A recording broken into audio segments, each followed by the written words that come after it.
Assalamualaikum warahmatullahi wabarakatuh. Apa kabar semuanya guys? Ketemu lagi di Ensiklopedia Budaya, channel yang membahas tentang budaya yang ada di seluruh dunia. Dan kali ini saya ajak Anda untuk mengenal salah satu tradisi yang dilakukan oleh kaisar di Cina. Dan sebenarnya nggak cuma di Cina aja, di beberapa peradaban Tempo dulu itu banyak yang melakukan ya guys ya.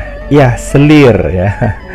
Saya hari ini akan membahas tentang selir ya guys ya. Nah, ini biasanya penguasa dan elit masyarakat tidak hanya punya istri ya, mereka ternyata juga punya selir.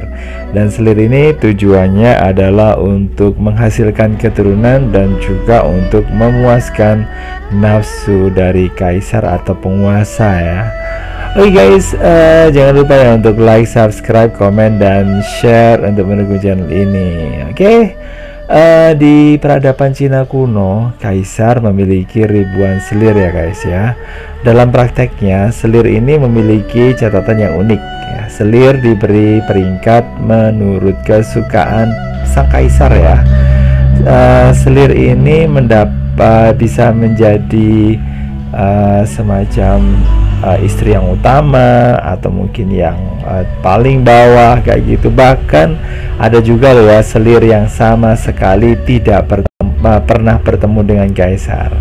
Oke guys, selir ini dapat mengubah ini ya status dari seseorang dengan menghasilkan ahli waris meskipun posisi anak mereka itu lebih rendah dari anak permaisuri atau istri yang syah. Nah, meski begitu dapat naik tangga ya. Ini sesuai dengan keinginan penguasa. Jadi peringkatnya naik ya. Nah, salah satunya adalah selir Wu. Nah, dia ini adalah kemudian bisa menjadi permaisuri karena sebelumnya dia itu menjadi selir favorit dari Kaisar Xuanzong ya, karena kecantikannya dia bisa naik ke peringkat tertinggi yang bisa dicapai oleh selir. Dia juga bisa menjadi permaisuri ya setelah permaisuri utama itu meninggal guys ya. Nah, makanya banyak orang tua yang mungkin melihat bahwa menjadi selir itu kok enak ya. Mereka itu menghadirkan atau mempromosikan putrinya pada penguasa supaya dipilih menjadi selir. Nah, ini tujuannya ya selain untuk meningkatkan taraf ekonomi keluarga ya juga untuk status ya di masyarakat mungkin ya. Oke guys, menurut catatan Cina ya, Cina kuno maksudnya, kaisar ini bisa menyimpan selir bersama mereka di kota terlarang ya. Ini merupakan istana dari kaisar yang ada di Cina. Itu ternyata selir yang ada di sana bisa sampai 20.000 orang selir. Nah, para selir ini dijaga oleh sejumlah kasim ya. Ini seorang pria yang digunakan untuk menjaga kemurnian keturunan kaisar, dan dia itu harus rela untuk dikebiri ya guys ya. Oke. Nah, tapi ada juga ini ya, dengan jumlah yang sangat banyak ini sangat sulit untuk menghabiskan malam dengan sang kaisar.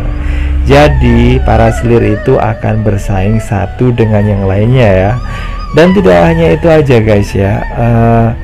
Pokoknya selir itu memang dia juga tidak bisa, meskipun dia selir utama, mungkin dia nggak bisa seenaknya bertemu dengan kaisar ya. Tetap harus ada birokrasinya yang atau mungkin aturan-aturan yang cukup ini ya, cukup rumit ya, karena kaisar itu dianggap juga mungkin sebagai keturunan dewa kayak gitu guys. Jadi tidak bisa sembarangan, dan yang diperbolehkan hanya yang ketika menggugah atau menarik perasaan dari sang kaisar yang diperbolehkan untuk datang, dan itu pun juga mereka harus dilucuti pakaiannya supaya tidak membahayakan sang kaisar.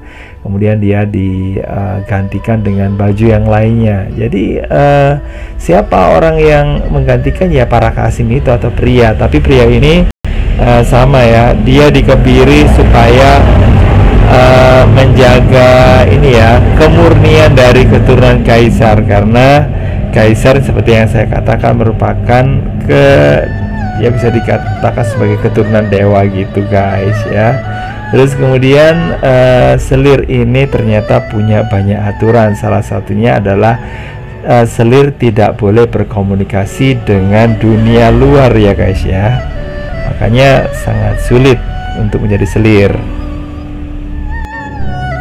Oke, meskipun selir itu tidak bisa berkomunikasi dengan dunia luar ya, tapi ada beberapa kasus di mana seorang selir itu ternyata bisa meninggalkan istana dan kaisar ya. Salah satunya adalah ketika seorang selir itu diserahkan kepada penguasa yang lain gitu ya. Jadi dia keluar dari istana tapi masuk istana yang lain gitu guys. Terus kemudian dia dikembalikan ke keluarga sebelum ini ya, sebelum raja itu mungkin wafat ya.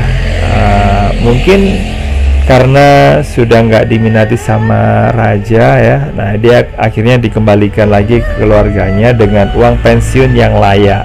Nah di zaman Kaisar Hongwu ini tahun 1389, selir ditetapkan bisa mengabdi selama 5 tahun. Jadi kayak orang kerja aja ya.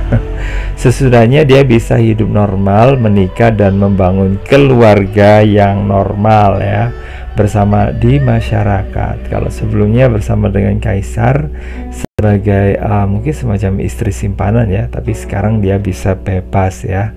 Nah pada awal dinasti Ming sering juga terjadi selir dikorbankan ya dan dimakamkan terpisah di dekat kaisar. Nah ini jika kaisarnya meninggal. Nah ini repotnya ya, untuk menjadi seorang selir. Kalau rajanya meninggal, dia bisa ini ya, bisa juga dikubur hidup-hidup bersama dengan kaisar. Nah ini nggak enaknya. Nah nggak hanya selir ya, sebenarnya permaisuri juga ternyata ini ya dibiarkan dikubur berdiri hidup-hidup guys ya. Nah dia itu disuruh untuk menemani dan menyambut sang kaisar di alam berikutnya.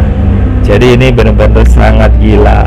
Oke guys, selir yang terakhir ini di dunia di Cina maksudnya ya, ini ada namanya Li Yuqin. Nah ini selir dari Kaisar Puyi yang juga merupakan kaisar terakhir yang ada di Cina. Saat permaisuri itu kecanduan opium, diangkatlah selir yang ketiga ya, atau mungkin masih ada lagi karena ada 2 selir yang lainnya itu ternyata satu diceraikan dan satunya lagi meninggal secara misterius. Jadi seperti itu guys ya. Oke guys, makasih banget sudah nemenin saya nonton video tentang selir, tentang budaya ya. Dan jangan lupa untuk like, subscribe, komen, dan share. Saya akhiri, wassalamualaikum warahmatullahi wabarakatuh. Bye bye.